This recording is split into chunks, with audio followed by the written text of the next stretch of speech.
If you're like me who live in Metro Manila, I'm sure you have experienced this.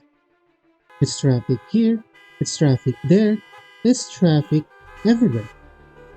Many administrations have attempted in solving this traffic, but none of them seem to work. So what is the problem? Metro Manila is still the world's worst city to drive in.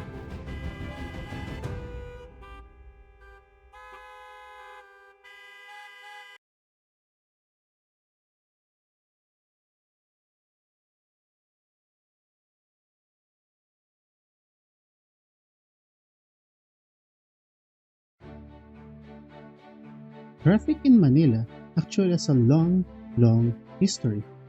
During the 1940s, Manila was witnessing a surge in its population and economic activity. The reason for this was people were seeking jobs, better opportunity, and a higher standards of living. However, the city's infrastructure was struggling to keep up with this rapid growth.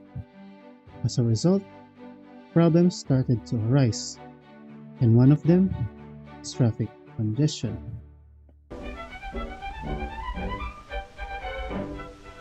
The oldest and still the main business street of Manila is the famed Escolta, a congested narrow thoroughfare 5 blocks long, which parallels the river between Plaza Moraga and Plaza Goiti. On it face most of the fine shops and department stores of the city.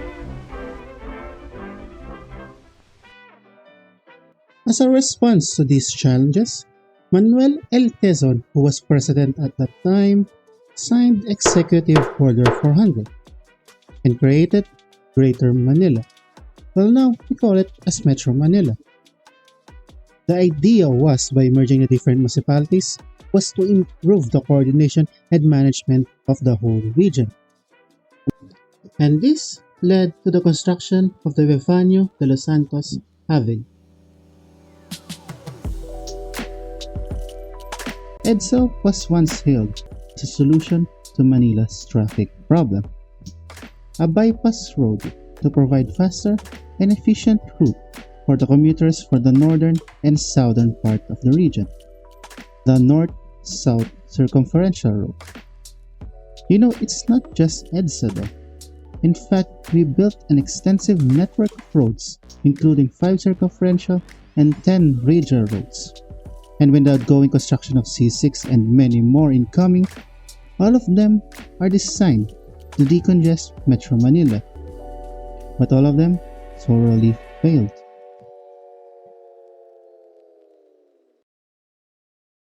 If you're one of the drivers or commuters in Metro Manila, I'm sure you have noticed that whenever DPWH widens or builds a new road, traffic temporarily gets better.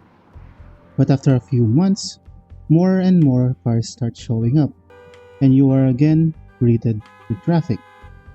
This scenario and the congested network of roads in Metro Manila are not just coincidence. What happened here is called induced demand.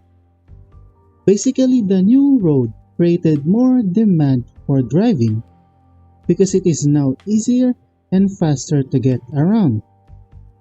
What's worse is that people who might have taken that public transportation before are now buying cars and starting to drive.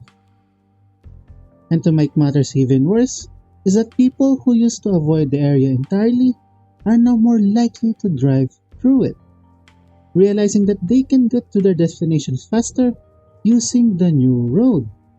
All of this leads to more cars on the road and ultimately just as much congestion as before, and wasted millions of pesos on road infrastructure. This is also the reason why that adding multiple lanes or widening more roads doesn't actually solve traffic. One of the examples of this is the Commonwealth Avenue, which has 18 lanes and still has one of the worst traffic congestion. The recent budget allocation for 2023 only proves that the government's focus is still heavily skewed towards road construction rather than improving public transportation.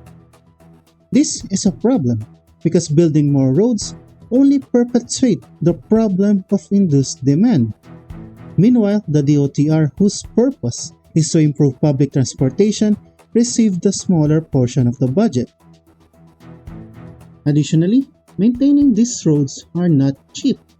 As much as one-third of the DPWH budget is allocated to repair and maintenance of these roads. Is this really a build better more, or is it a build flood control and maintenance pa more? The construction of new bridges is only 1.3 billion. Pero ang retrofitting at rehab is 6.8 billion. So we're not building better more. We're maintaining and repairing and maintaining and rehabilitating. You're not putting money in building more networks. You're putting money in maintaining. And this is a never-ending cycle. The more roads we build, the more we have to spend to maintain them, and the less we have to invest in other areas that could improve traffic flow. One of the examples is Metro Cebu, which is as developed and as congested as Metro Manila, and they still don't have their own railway system.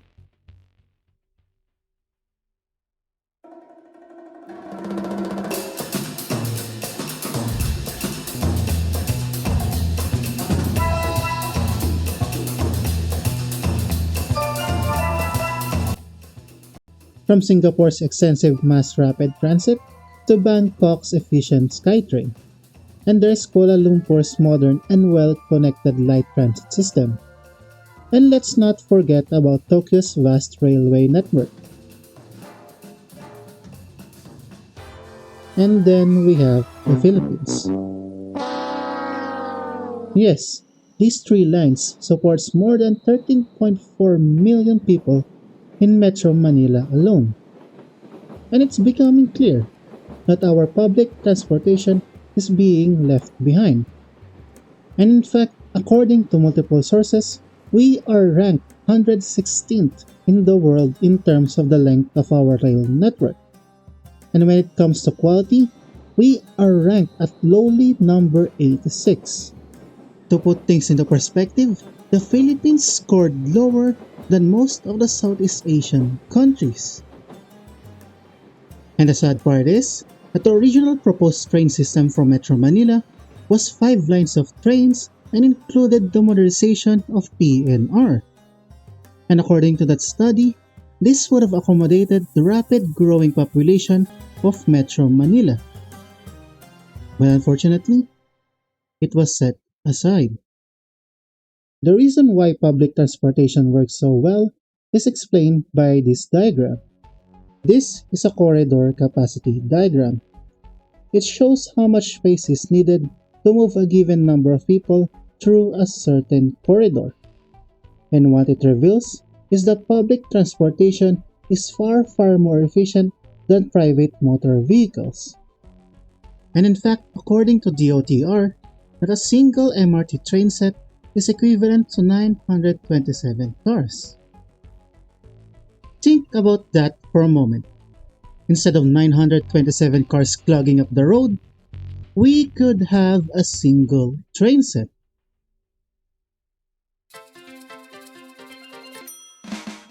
To demonstrate more on this, here is a simulation from the channel called PTV Mobility. Link is on the description below. On this simulation, we have 200 people to move on 5 different modes of transportation. Placed side by side, it becomes clear how much road space each transportation requires. With the cars needing 1 kilometer of road space, while the walking pedestrians only needed 28 meters. And how fast did I cross the finish line? Let's watch.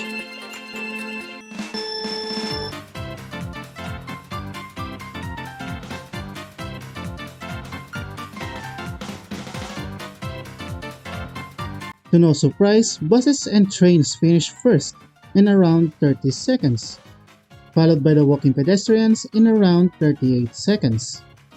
For cyclists, it took a little longer to get everyone started and finished in almost 2 minutes.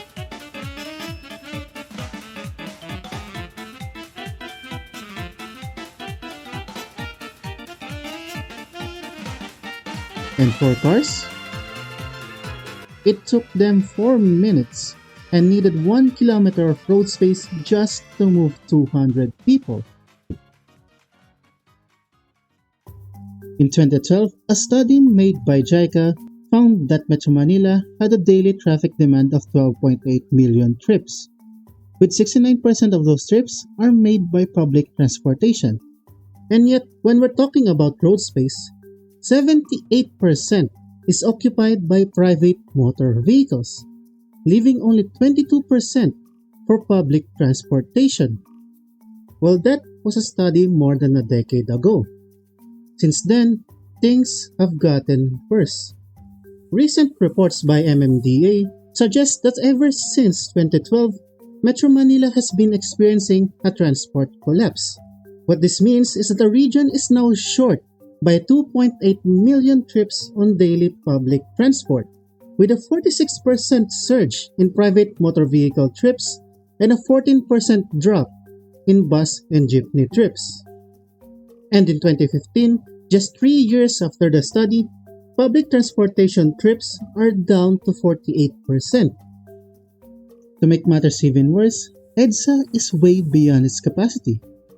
In 2022, the average daily traffic on EDSA exceeded 410,000 vehicles, 110,000 more than its maximum capacity.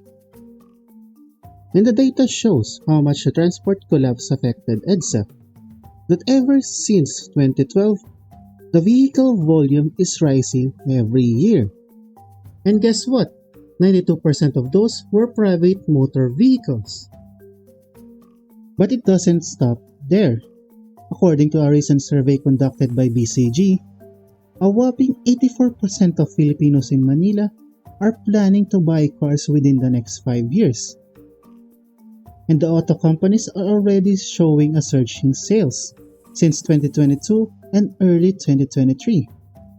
This means that our already full capacity roads are about to get even more congested.